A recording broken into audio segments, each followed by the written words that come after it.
সম্মানিত দর্শক এবং শ্রোতাবৃন্দ, আমি যশোরী আপনাদের সকলকে জানাই আসসালামু আলাইকুম ওয়া রাহমাতুল্লাহ। আমি সত্যিই গর্বিত যে আমাকে আল্লাহ বাংলাদেশের মতো একটি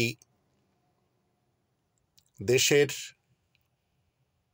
যশোর জেলাতে জন্ম লাভ করার সুযোগ করে দিয়েছেন। আমি আমার জীবনকে সবচেয়ে বেশি মূল্য দিয়ে চলি, কারণ আমি যদি আমার নিজের জীবনকে মূল্যায়ন না করতে পারি তাহলে কেউ আমাকে মূল্য দিবে না।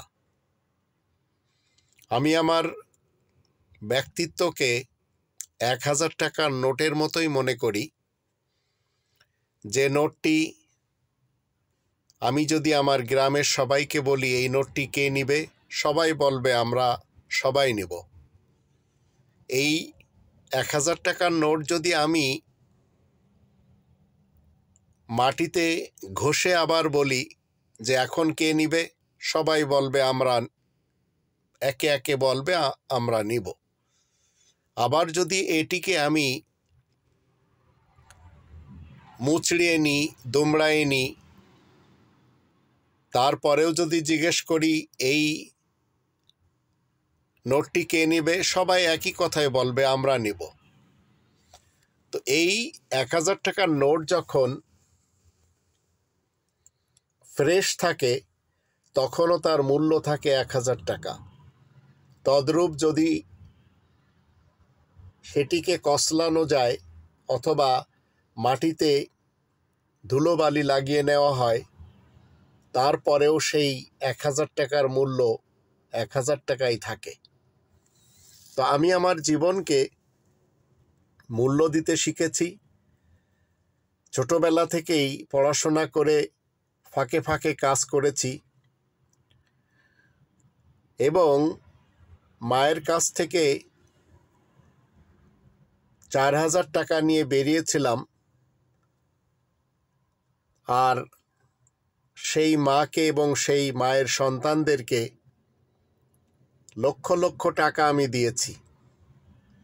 তারা আমাকে মূল্যায়ন করেনি, কিন্তু আমি আমার ব্যক্তিত্বকে মূল্যায়ন করেই চলেছি। আমার সামনে আপনারা যে বোর্ডটি দেখছেন, ভুর্জবুর্গ একটি শহর, এখান থেকে এখনো যেতে হবে প্রায় 60 মাইলের কাছাকাছি। আমি এখানে একটু বিশ্রাম নিচ্ছি গাড়িটা থামায়ে। 55 বছর বয়স আমার। বিগত 40 বছরের অধিক সময় ধরে কোরআন নিয়ে গবেষণা করি, কিন্তু এই 55 বছরে আমি যদি ধর্মজীবী করে খেতাম, ধর্মের মাহফিল করে অথবা ধর্মের কাহিনী করে জীবন কাটাতাম, তাহলে আমার কাছে কোটি কোটি টাকা থাকতো। কিন্তু এই মুহূর্তেও আমি এই মেহনত করেই খাই, কখনো যাইনি কোরআন বিরোধী কোনো রাস্তায়। তাই আমার জীবনকে আমি মূল্যায়ন করি, আর আমি আমার ব্যক্তিত্বকে সেই 1000 টাকার মতোই দামি মনে করি।